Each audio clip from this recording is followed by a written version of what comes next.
paycheck to paycheck. They've got other concerns on their minds. And I got so wound up about this, I asked my professor, a great professor of theology, very, very smart, uses a lot of big words. I asked him that very question on how can we possibly make people care about the climate crisis when so many other things are going so terribly, terribly wrong in this world. And his answer was not satisfying. He said, "That's your job as a future minister to figure that one out." So that's Professor of Theology 1, frustrated future minister 0. He is not a minister, and he's very proud to tell us that. He feels very comfortable in his theology niche. My gut feelings were validated when I looked at the priority issues of the Virginia Interfaith Center for Public Policy. That's actually an organization in Virginia that's very analogous to Texas Impact that I mentioned earlier in the service. I wanted to know what religious people were doing about climate change. Well, this particular center's listed priority issues were minimum wage, nutrition, access to health care, and redistricting. Environmental issues did not even appear until tier 3 of their issues list. And again, I believe this all comes down to the many more immediately or seemingly immediate needs that are going unmet right now and the limited resources available to address them. So as a result of my internal struggle around immediate basic human needs versus climate change, I decided to look more deeply at the places where hunger and poverty and climate change intersect. So I found a definition of poverty, which surprised me a little bit. Poverty is the chronic deprivation of the resources, capabilities, choices, security, and power necessary for the enjoyment of an adequate standard of living and other civil, cultural, economic, political, and social rights. So poverty is much, much more than a lack of money. It's a deprivation of basic human rights. And poverty is also a racial justice issue as it disproportionately affects racial and ethnic minorities. And U.S. poverty is rooted in built-in inequities in our economic and political systems that disenfranchise certain people and certain groups. There are often more job seekers than jobs, so the least qualified, whether it's by fact or simply by perception, will always be susceptible to poverty. Profits earned through private enterprise rarely reach the lower echelon of workers, going to business owners and high-level employees and to shareholders. Our government does not make poverty a spending priority, with half of discretionary funds going to defense and homeland security. With little economic and political influence, the poor are so easily overlooked, while corporations and the wealthy can influence elected officials to support their interests. So all of these forces, they result in this culture of inequality. For those not able to compete, options narrow to low-paid work or no work at all. Some may turn to criminal activity to obtain income, and the poor are also more susceptible to destructive coping behaviors such as alcohol or drug abuse.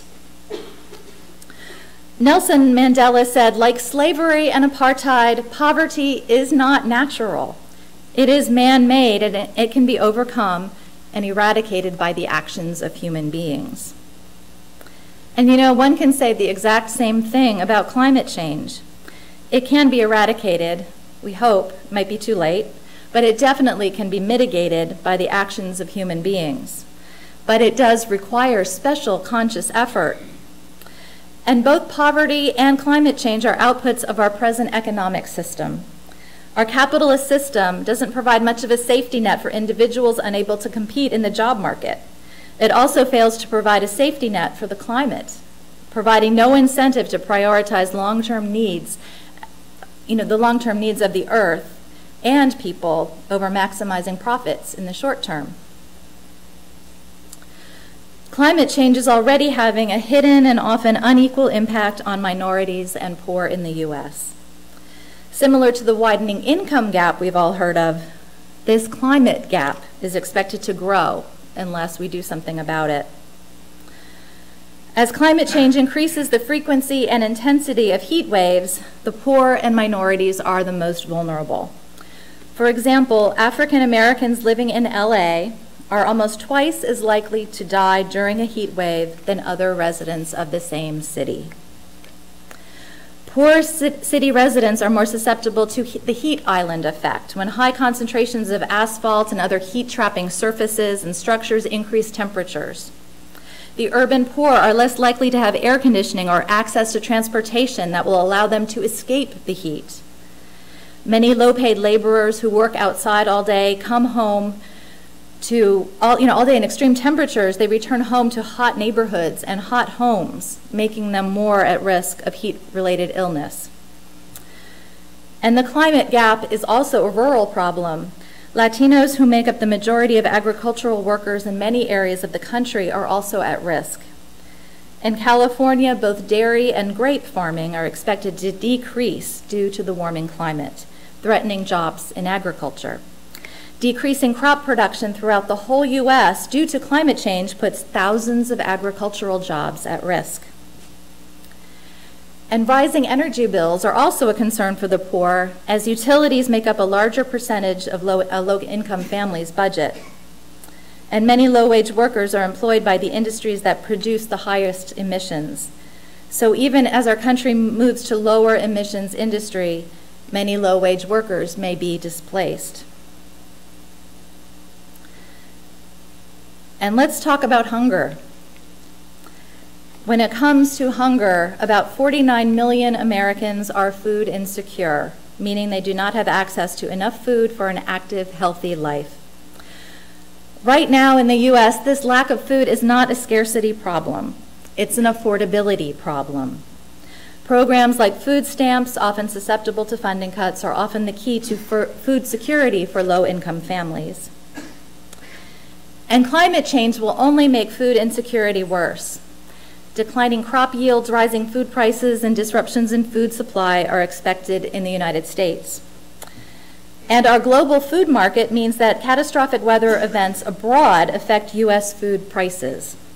Global food prices are expected to rise due to global food scarcity.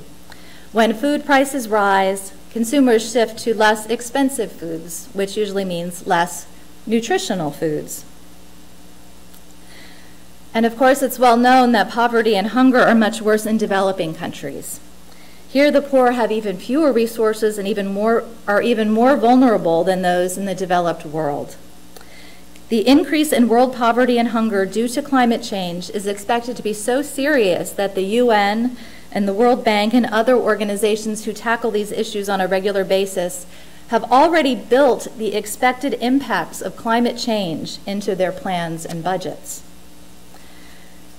By 2050, the world is expected to have 24 million more malnourished children, with 10 million of them located in sub-Saharan Africa. 2/3 of the arable land in Africa could be lost by 2025, which of course would be catastrophic for those who subsist off of that land. As the coastal cities of Africa and Asia grow, many of the poorest residents are being pushed to the edges of livable land and into the most dangerous zones for climate change. These makeshift settlements cling to riverbanks and cluster in low-lying areas that have poor drainage. Few public services and no protection from storm surges, sea level rise, and from flooding. So climate change-related weather events put millions of people's lives at risk and trap poor households into food insecurity and poverty, often forcing them to take their children out of school or sell assets such as farming tools and animals. These actions make it even harder for poor families to recover and sustain themselves in the long run. The link between climate change and poverty and hunger and civil unrest is also something that we really can't ignore. Major climate disruptions have already threatened food accessibility on a large scale, causing social instability. In summer 2010, a Russian heat wave prompted an export ban on wheat. As a result, wheat prices went up in Middle Eastern countries and contributed to the massive social unrest that culminated in the Arab Spring. So in my research to find answers that would help me reconcile climate change concerns with immediate human needs, I found out that I was caught up in this dualism, believing in error that climate change and immediate human needs were mutually exclusive problems. And they're most definitely not. Any progress we make in helping the poor with food, water, and shelter could be erased through one climate change-related severe weather event, or incrementally through rising temperatures. The very idea of immediate needs is a faulty dualistic assumption that some needs are for now and other needs are for later. And dualisms get in the way of seeing the inherent and unavoidable interdependence of the nature we are part of.